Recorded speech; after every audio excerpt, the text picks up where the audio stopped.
Desa Talok pancene maju prawane ayu-ayu.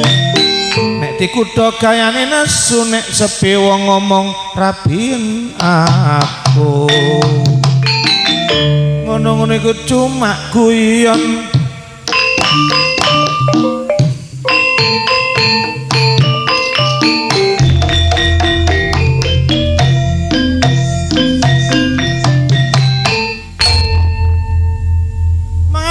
Bumbu rujak rupane glowing, sikile bengkak.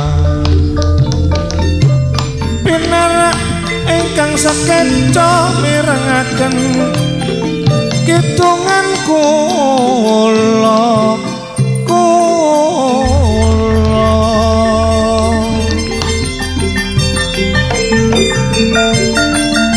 Sugeng rawuh para pamirsa, monggo pinarak ingkang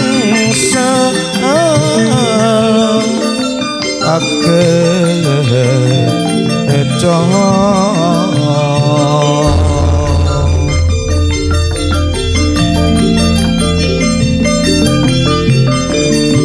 Midhangetaken kidungan kula menawi salah nyuwun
mulake wong tani ora bisa nggarap sawah.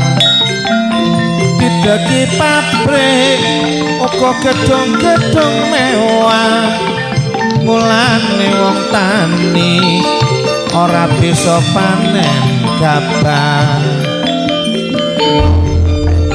Seje maneh parek pegawai negeri, mula bayarane tiap bulan iku mesti.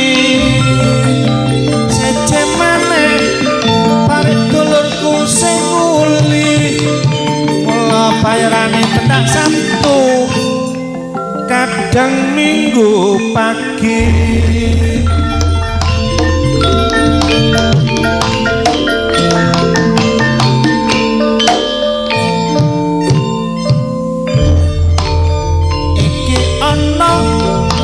Cerita kuno, ceritane jaman semono, cerita kuno makuno loyo sing judule serial Angling Darmo.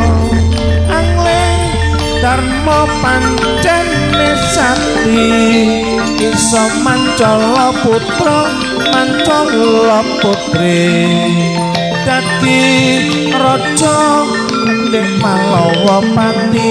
Bojone ayu jenenge Setyawati, Setyawati wanita utama pancen wis cocok bojone Angling Darmo.